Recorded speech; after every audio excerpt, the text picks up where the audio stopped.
Karen Sangala. Sangalaza? Yeah, thank you. Mm-hmm. Good afternoon, Your Honor. Sean Lytle, 11640, on behalf of Nicholas Ravella, who's present. And Your Honor, as a procedural matter, I would ask that we close the hearing. Okay. Close No the hearing. objection. Okay. All right, so before we get started, I just want to, okay, so this is the time set for the return hearing on paternity test results. The mom's motion for order to enforce or for an order to show cause filed on April 8th. Mom's motion for order to show cause filed on 3/28. Mom's motion for orders to modify custody and visitation filed, I want to say 3/26. But before we start, I intend to set some ground rules. First of all, I just want to lay out here that this is district court, family division. This court is vested with the authority and has the jurisdiction to address custody cases such as this and enter orders accordingly. What it deems to be in the child's best interest when the parents are unable to reach an amicable resolution on their own and without judicial or court intervention. You all are here because you created a child with each other, and you have differences of opinion and also as to where the child should reside, how the child should be cared for. You disagree as to the extent that this court must create orders and establish the parameters by which you're going to function. This court received the case as it was reassigned from Judge Ochoa.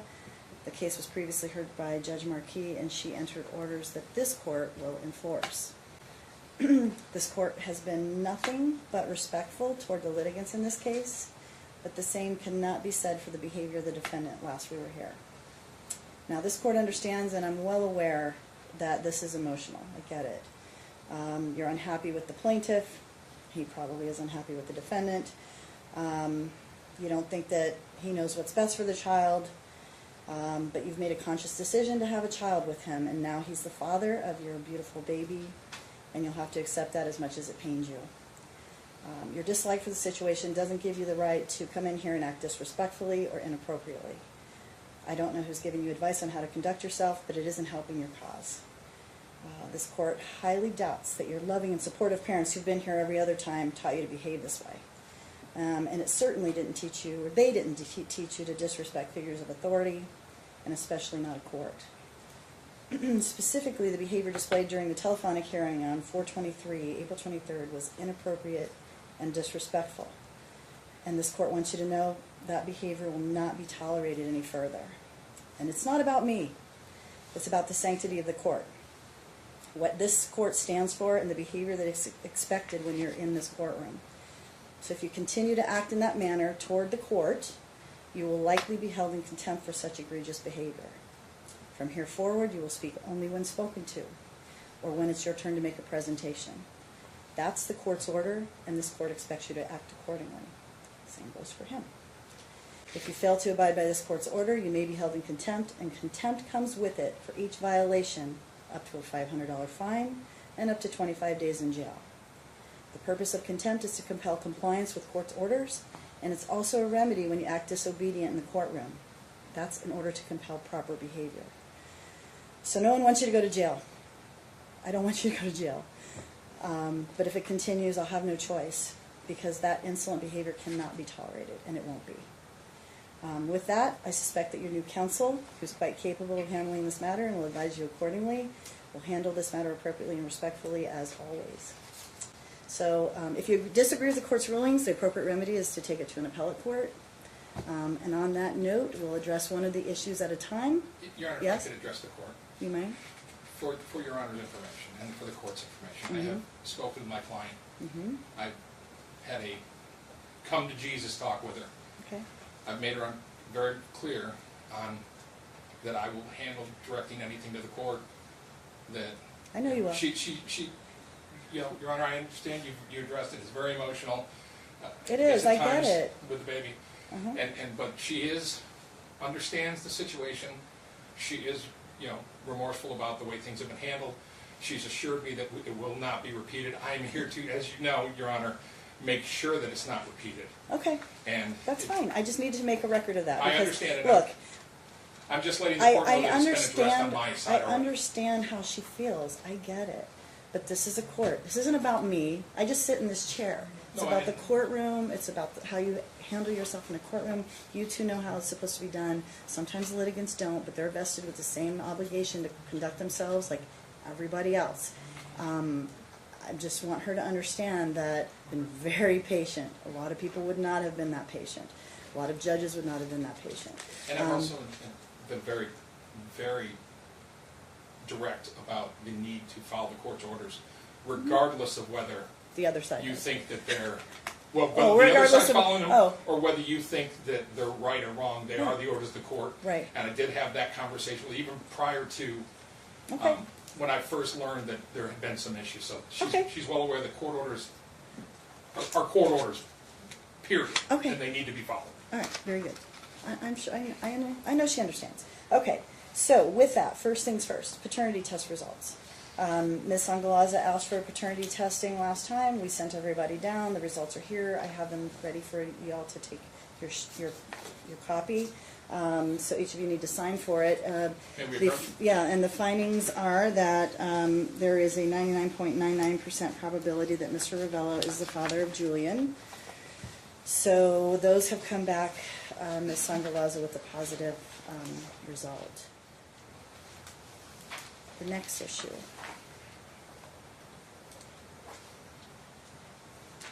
Just on that, before we move on from the paternity test, I believe that this court's order was that, assuming they were positive, that my client would be reimbursed for his share of that test because we had, Oh, I split it, didn't I? yeah, but- Yeah. so, I just said it was subject to retax, yeah.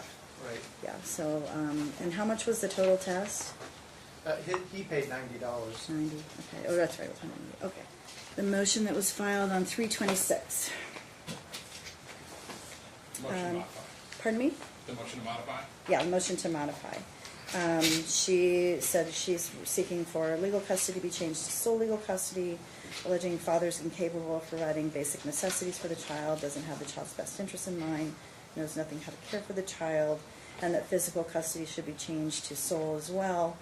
And then this, basically the same allegations were made in this motion that were made in the original motions that were heard by Judge Marquis.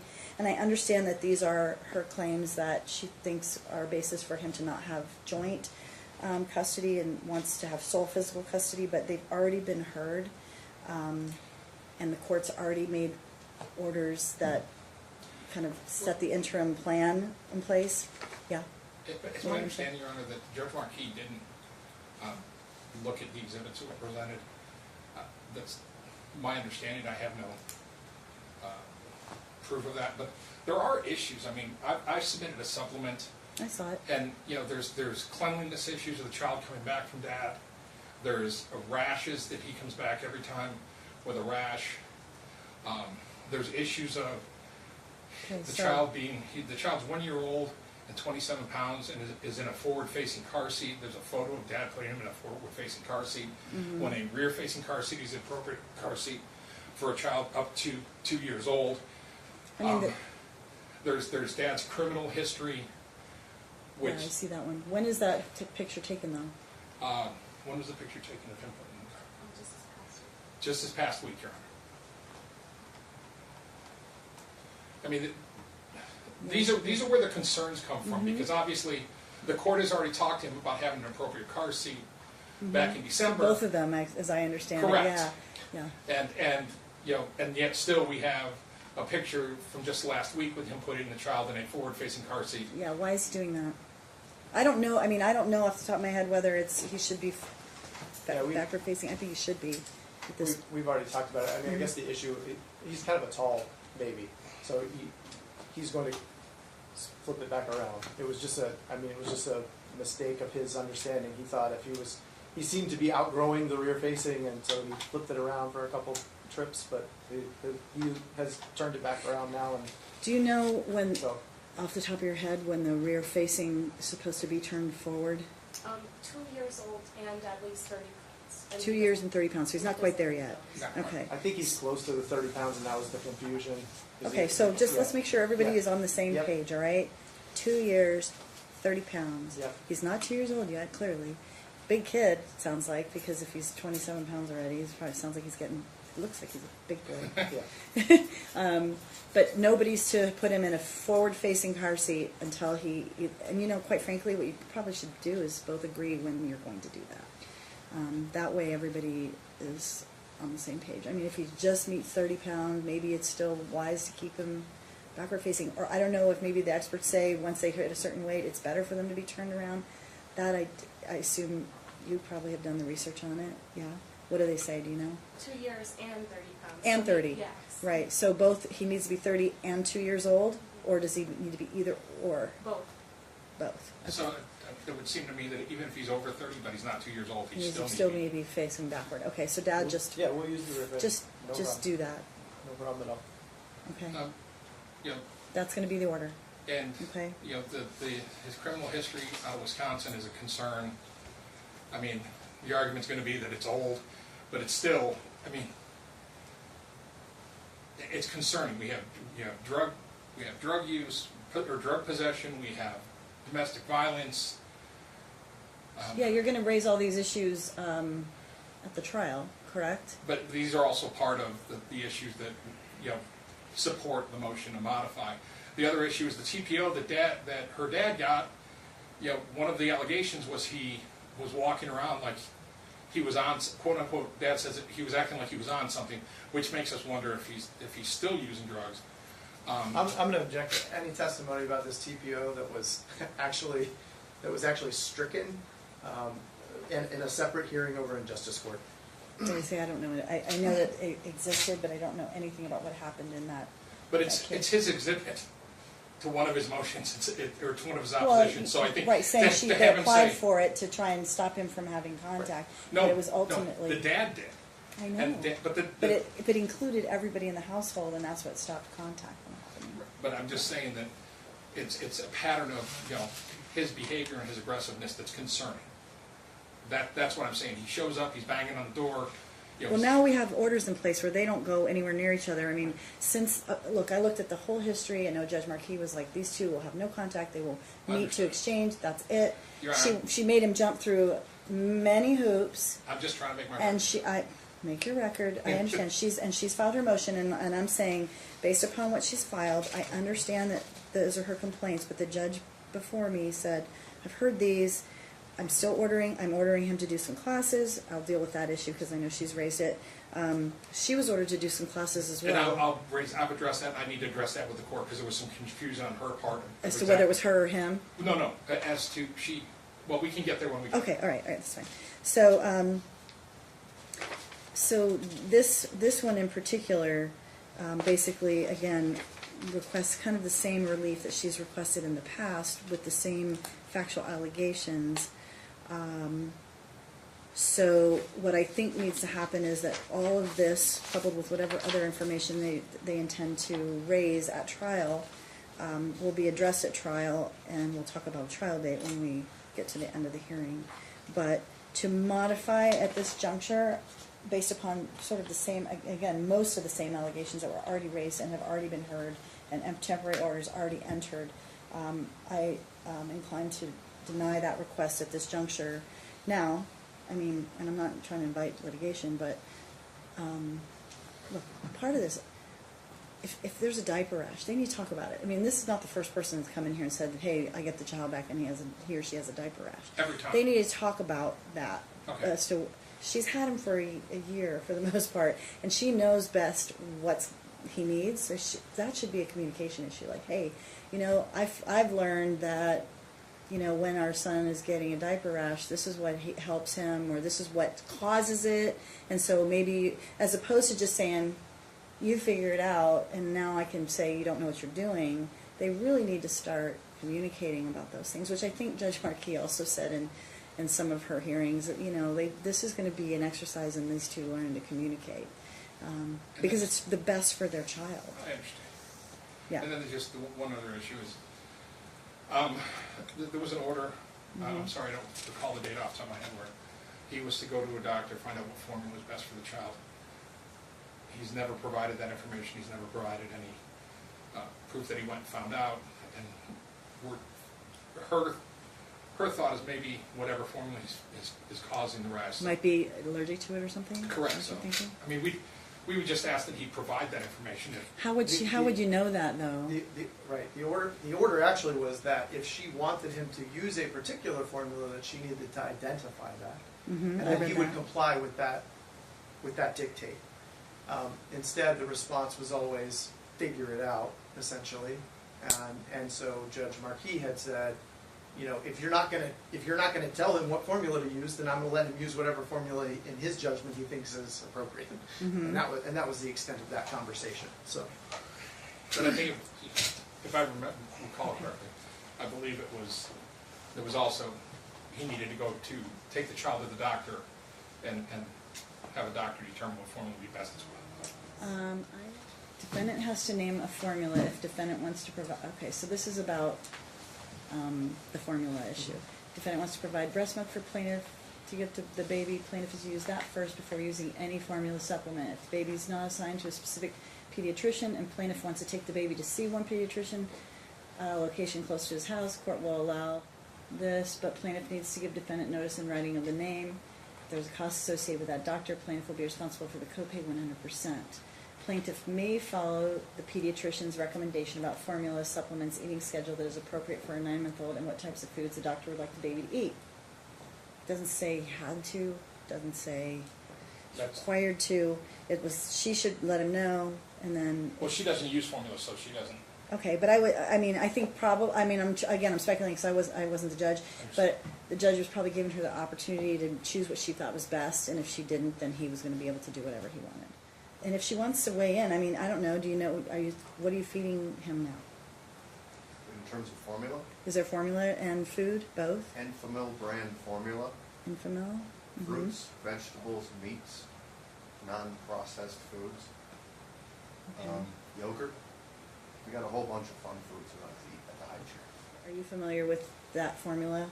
I assume, how often is he even eating formula at this point? He Or uses drinking a bottle before formula. every nap and before bed. Okay. And then between you're feeding him regular food? I give him a bunch of food. If he wants to eat, he eats. If not, we put it away. Okay. Are we talking baby food, Your Honor, or are we talking throwing a steak in front of the child? I'm a little confused when he said he's giving him meats and vegetables. It's probably, We're not talking throwing any steaks. we're talking baby food, We right? chop the food up into very small parts.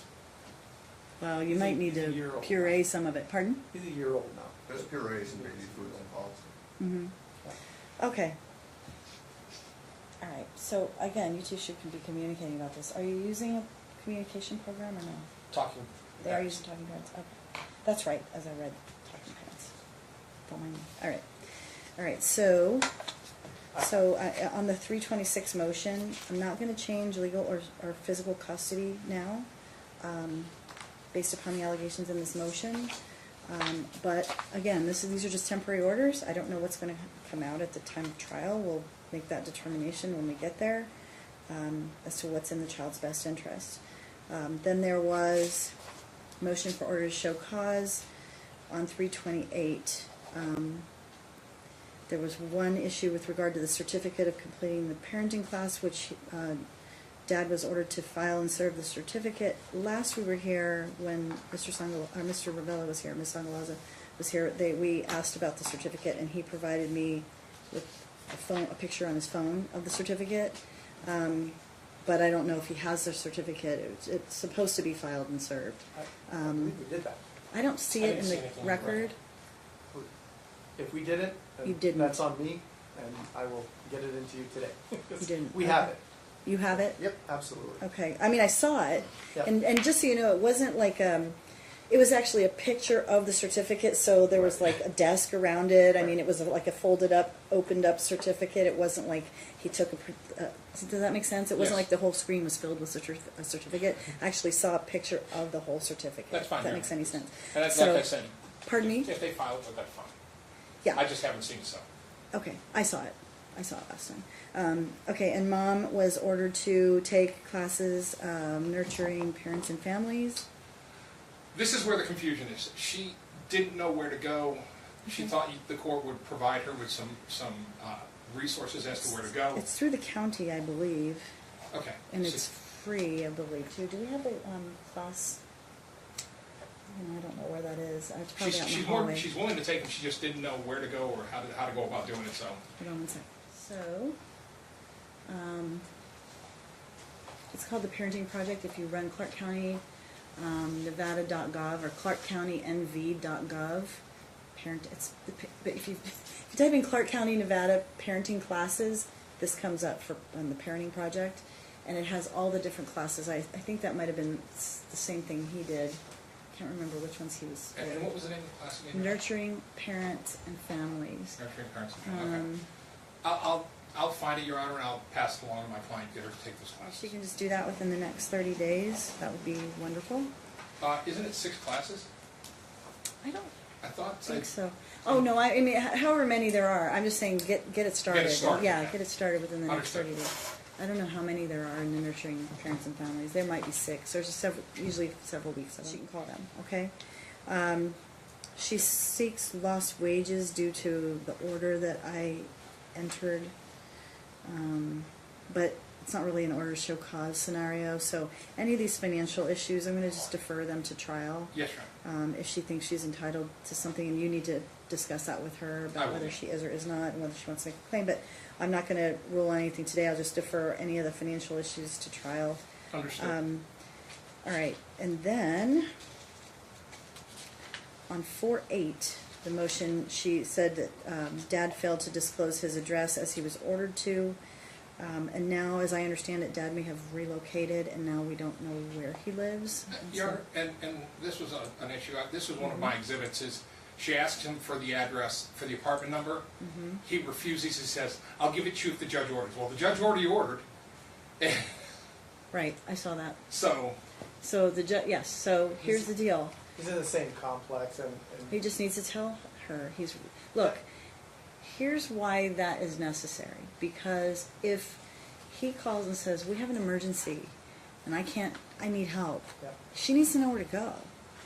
So that's why the court ordered that to begin with. And so I'm going to tell him right now to state on the record what is his address. And if he relocates again, he needs to immediately, within 1 week of knowing where he's going or relocating, he needs to do a notice of change of address with the court so that we know where he is, because we all need to know where his address is. Mom needs to know, because when the child's in his care, they may need each other's help. Right. And he needs to know where she is too. And just to be clear, when that motion was filed, he did not have a new address. So Okay. I mean, that was the thing. All right. So, Well, now I want to know what his new address is. absolutely. So what is it? And Ms. Sangalaza, just so you know, we sent you mail from here and it came back, so I want to make sure we have your proper address as well. no, the other issue we have is, I guess Pardon me? when there was a welfare check by the police. The police said somebody else is living there. They couldn't tell my client who, so Where it's living where? with him. She doesn't know who lives with him. I talked to Mr. Lyle. He said nobody does, but that's not the information she got from the police when. Okay. So- All right, hold on. Let me one thing at a time. So I was asking, what's her address then? At 5086. The Buffalo address, which probably is the old. It's 20. Okay. So that's not where you want it to be sent now. Would you change that for her, please? All right. So. All right. Hold on 1 second. So case correspondence address in our system was the Buffalo Drive address, and so when we sent you mail, it came back. But now we won't send it there anymore. We're changing it so that it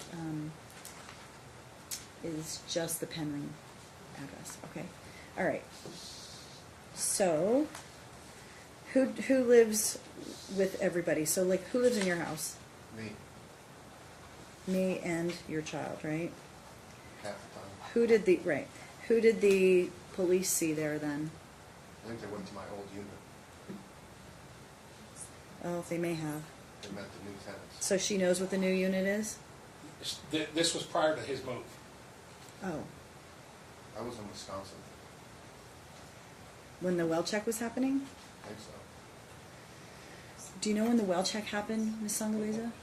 Yeah, it was the week after, it was the first week of April. They saw him and someone else. They spoke with him and there was someone else there, Okay. according to what the police. There was a time when police came, my friend Mike was at my house. Okay. Did he live there?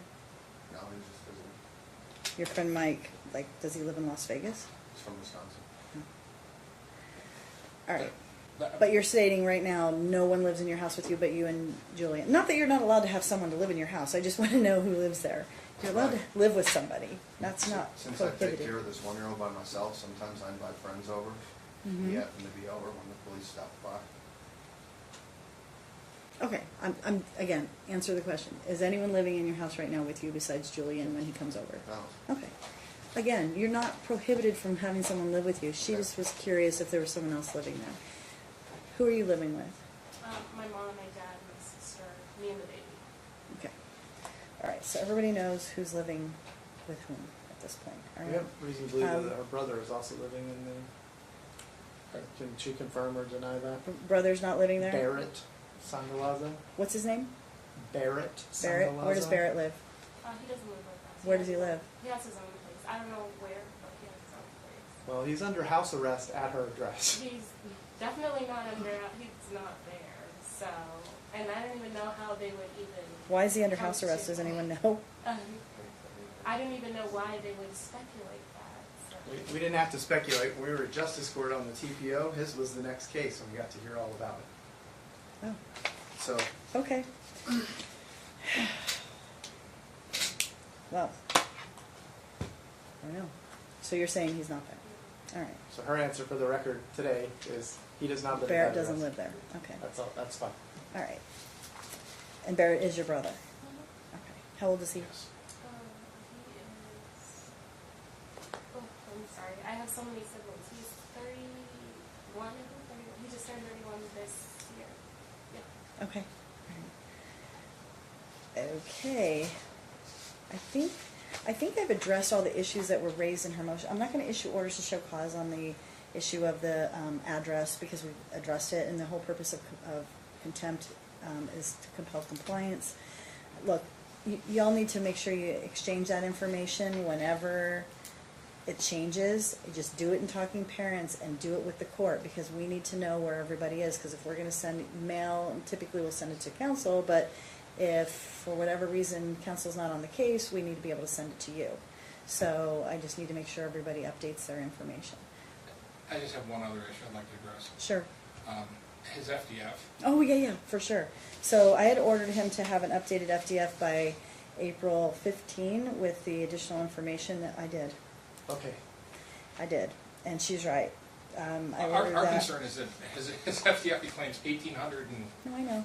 worth of income, but $6,300 worth of expenses. No, I get it. And I told her last time, and I ordered him to do an updated FDF, and I think I ordered both of them actually to update. Hers hasn't changed, so.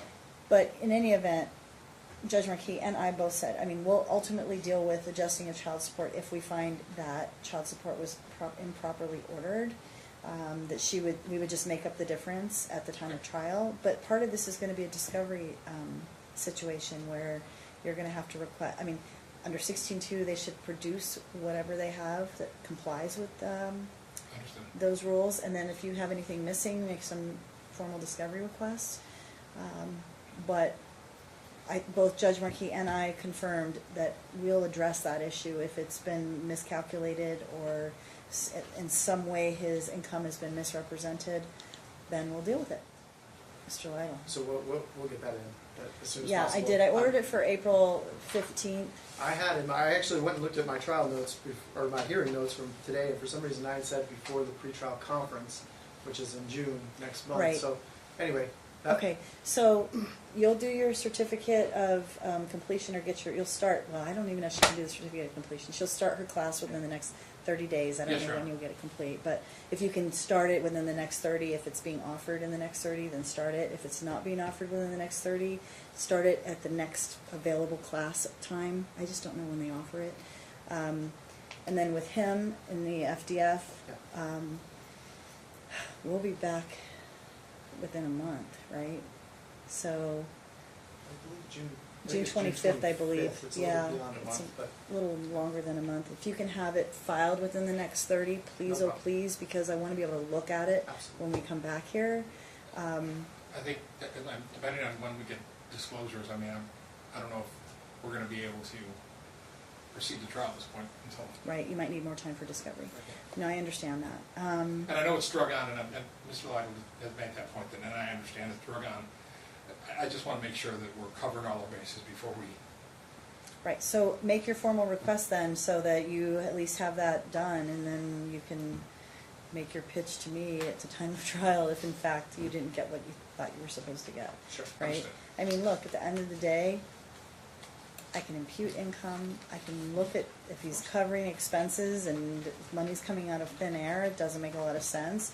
And if he fails to disclose or fails to provide the information that is necessary for us to really do an evaluation of his income, then, you know, there's gonna be inferences drawn, and I'd rather not do that. I'd rather everybody provide us the information so we can actually utilize real numbers. So, so with that, then, you're gonna need to do your disclosures and get that FDF completed. And what I said was, get his 2 pages of his tax return if he's not, doesn't have a, because he said, I don't have a paycheck, right? Right. So, get his tax return. I don't know what his tax return says. Right. I don't know if it says he's in the hole every year. I don't know what it says. Right. But it may not tell me a whole lot. I don't know. Yeah. Right, absolutely. I just wanted to address real quickly, so on the exchanges that are happening at Metro, Mhm. I don't think any of us were aware of this, but from what I understand, that office in Metro is not even open at 7 a.m. in the morning, which makes it kind of a strange You're place. talking about the main office? Yeah. It should be open They 24 open hours. at 8 o'clock for, Hmm. for sort of regular business. I think there's people inside like answering the phones. But my understanding is that, Well, there isn't any other that's open that early either. I know, so I'm wondering, she's, go ahead. I'm sorry, John. No, go ahead. She's indicating they are open. But I maybe- thought they were open 24 hours. That's the only one that's open 24 hours, as I understand it. Is that right? Yeah, I mean, isn't that your understanding too, Tyrone? Yes, you are. Yeah, I think it's open. I don't know, I mean, they don't need to go inside, Right. right? Right. But it has a lot of police there and video cameras, and the Right. whole idea is everybody's supposed to mind their P's and Q's and act appropriately, but Either way, I mean, if it's 7 a.m., that's fine. One of the issues is that without fail, Ms. Sangalaza's father has been accompanying her for these exchanges and taking videos and just kind of causing some unnecessary drama. So what we'd like to do, and we thought maybe that was in response to the fact that there didn't seem to be anybody else around, so we were going to offer to maybe just move that an hour later. But if we can address it another way, I'd be happy with that too, which is that we'd really prefer that no other family members show up and take videos and these sorts of things at exchanges. The whole point of having the exchanges at Metro was because it is a public place and all that stuff. So before you say any more, the 400 South Martin Luther King Boulevard address is reporting on Why you- internet. Pardon me. Is that, That's the main is that, one. okay, yeah, Yeah. I'm sorry. It says it's open from 8 to 3. Is that right? That's been his experience, is that there's really nobody there. Well, then there isn't one open all day. But they. I mean, you can call. Well, Your Honor, if they don't have to go inside, there's plenty of cameras around, and Yeah. obviously, Yeah, I mean that's the point of it, right? Like none of them are open. Right. Okay. But what I'm saying is, and again, we're giving her the benefit of the doubt that maybe the reason that she's showing up with family members with cameras rolling is because there's really nobody else there. It's not fulfilling its purpose as sort of a public exchange place at that hour. So to me, there are 2 solutions to that. One is we can keep the hour the same, but then we would ask that, you know, only mom come for the exchange and that we not be, you know, putting cameras in people's faces. Or Doesn't that we it just doesn't move it, help. or we just move it to 8 o'clock when there is actually like, you know, law enforcement present, so that if something does get out of hand, that it's not gonna. That's when they say they open is 8. Is that better? Is that okay? well, Your Honor, here's the thing. What? Yeah. What? I'm trying to find a solution to the So problem. if they're at the police station, Mhm. regardless of whether they're inside or outside, they're at a cop shop. Mhm. I mean, Right, but she's bringing somebody there to videotape. because she feels more secure when her dad's with her. Getting out, if he wants to shoot video, he can shoot video. If he's getting in the plaintiff's face, I will admonish him that he needs to, How about why does he have to shoot video? because, well, if there's an incident, then you have to subpoena the video for Metro. That's and why then you they're have- there. Right, I thought that's I why mean, we that were was the doing point it of Metro it, in the so first that place. if they Well, had. we would still like Dad there. If the court orders him not to videotape it, that's fine. But she is is far more comfortable. Oh, look, if she has someone accompanying her, I don't have a problem with that. But the videotaping is just inciting Understood, that's fine. stress and negativity, right? So if it would make zero sense for either one of them to do anything in the front of the police department, okay? Not that it hasn't happened, but the police department. I myself It's would true. pick a different place to do It's something true. stupid, but No, people do it, but they have cameras, and that's the whole point. And there are people there. But yeah, I mean, I was thinking if they were open at 8 o'clock and they could go in at 8 o'clock. But if they picked 7 for a reason, I don't know if the judge picked 7 before or whether at it 7 was. works for my client. Okay, it works for her. That's fine. Then we're just going to leave it at 7. But let's no videotaping. Okay. No videotaping. But she can take someone to come here. But I would say he needs to stay in the car. That's fine. The parties need to do the exchange of the child, putting him in the seat, but dad needs to stay in the car Understood. so that there's no altercation, because they don't need to be in the middle of it. I mean, I understand him wanting to protect his daughter, and I understand that he's worried, but at the end of the day, they're at the police department, and the videotaping doesn't make a lot of sense. Understood. Yeah. Because they have video. That's why they're there. Otherwise, I'd just send you to the local park. But that doesn't make any sense. All right. So with that, I'm going to ask you to prepare orders regarding the different motions. Shouldn't Mr. Lytle, since I lost? It's not how this works, my friend. That's fine, I'll prepare them. Yeah, I'm going to ask you to do it. And then we'll see you back here on June 25th, I believe it is. Right. Will there And, be and, minutes? and then I would highly recommend these two try to resolve this matter. What's that? Obviously, we covered a lot of ground today. Mm-hmm. Will there be some minutes that are prepared? Or Yes, for sure. Okay. Yeah. I just didn't know if we were going to have full-on minutes or Yeah, she'll the short do- version. No, she does great Okay. minutes. You're on the case. I mean, talk to Mr. Lytle if there's any potential for resolution. I don't know if there is or is not, but if the parties can reach an amicable resolution, their child will be far better off than if they have to go through a trial and start slinging mud and, Understood.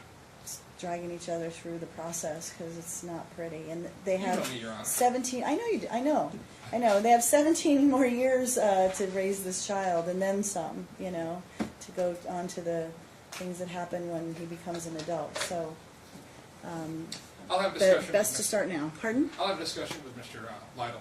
Yeah, And for maybe sure. we even, I'll discuss, I'll broach this subject, maybe even a settlement conference and see if that would be something that would. Yeah, for sure. I look Okay. forward to this call. All right, Very good. Your Thank you Honor. very much. Have a good day. 2482, Council. Good afternoon, Your Honor. Sean Lytle, 11640, on behalf of Nicholas Ravello. Good afternoon, Your Honor. Kerry Pond, 12204, on behalf of Karen Sangalaza. Okay. Who is present? She is. I guess All I right. should have thrown that in there. What's that? I guess I should have thrown that in Yeah. there. Okay. All right. So this is the time set for the pretrial conference. Last we were here was, let's see, May 14th. I can't believe it's already been that long. Time just flies. All right. So how's everything going? As far as I can tell, in terms of the week in, week out, things are fairly uneventful, which is a nice change in this case. So. Right. Okay. There's been a few things, but nothing that we need to address today. Yeah. Okay. Are you two in communication? Yeah. Yeah. Okay. Right. All right. Are you finished with your discovery? Well, I came on kind of late, and Discovery was pretty much at an end, so, Yeah, I'm Was it? actually. I mean, do we want to extend Discovery? Is that something you're... The problem right now is I don't think we have. I was just checking it again this morning. I don't think we really have a trial date, and I think there's. No, some you don't. That's confusion. why we're here. Right. Yeah. So I think That's why- what I think I'm we're a little bit asking is- confused about when the discovery deadline Well, it's is supposed at to be this now. point. It's supposed to be today. Right. That's why I was asking is everyone done, or do you need more time? If Mr. Lytle would be so kind as to allow me maybe 60 days, because as you know, I came into this I'm fine. way late. I appreciate it. Just at least, I may need nothing, but just in case, I'd like to have that opportunity. Okay. I'm fine with that. And we're actually going to be putting together a settlement proposal in the next couple of weeks. So, I mean, again, we just really kind of want to get this thing back on track. And for the most part, it seems like that's occurred. So Well, at this point, hopefully we can we can get all this resolved without having It to would be nice. exchange hundreds It of would be pages. healthy for them, I think, would. if they can resolve it, but I don't know. If they can't, then we'll go to trial. What'd you say about the 24th? He can't, he said he can't do that week. Unless the 24th, does the 24th work for you? And you said the last week. 24th is fine. All right, you wanna do the, how about you? You The good? 10th or the 24th? October Thursday. 10th or October 24th? I wanna hear from her too. They're both Thursdays. Okay. 24th is fine. Does 24th work? Okay. All right, 24th. So we will do you want the whole day? Yes, sir. Okay. We'll have the whole day. And again, we're going to work really diligently trying To to try get and this settle resolved. it. But That'd be if we great. can't resolve it, it's going to take the day. Okay. All right, October 24th it is. Will you issue a trial order or? Bella versus Karen Sangalaza. And I'm sorry if I No, that's massacred that. perfect. Welcome, counsel. Please state your name for the record. Good afternoon, Your Honor. Sean Lytle, 11640 on behalf of Nicholas Rebella. Okay, well. Good afternoon, Your Honor. Terry Fonens, bar number 12204, on behalf of Karen Sangalaza. Okay, so before you guys start arguing, I can tell you I agree with defense counsel's position that it's not proper before me, because it's not. Had you done a formal discovery request for the card, then I could enforce that, but you have to bring that before the judge, and those are all issues for the judge. And it sounds like you guys, I mean, I don't know how it ended up in front of you, to be totally honest. Oh. I mean, okay. we didn't request that. I mean, we Motion to compel and for fees and costs. You know, and I have other things too, like a motion to So- continue a trial that got set before me that needs to go before the judge. So these clerk's notices, okay, I was hoping that, when I pointed that out, I was hoping that that would trigger them to reset to it. But kick it. I And that, frankly didn't think we were going to have a hearing on this at all. I'm asking for an insurance card, and I assumed that just Yeah. filing the motion was going to get that to yeah, and me. it doesn't say it's supposed to be before me, so it's the clerks that kicked it over Yeah. here. So, yeah, unfortunately, you guys try and work it out and get Yeah. that done, because I agree that he should have the insurance cards, but I have no no authority. So Right. I'm not even going to, I guess I'm just going to let the minutes suffice that you guys were present, Perfect. that it got set before me by mistake, and somehow you guys have to try and get it set before the judge, or please work it out. That would work out the Absolutely. best. Your Honor, I can tell you, as Mr. Lytle, that I'm doing my best to get some compliance, and Okay. I'm having Just tell your client. She said that to it give Insurance you a cards card. are If important. anybody Insurance has a cards are problem, I'll give you a important, card. so- is not a misrepresentation. That Thank is you not. for coming to court, and happy 4th of July. You too, thank you. Thank you. Take care.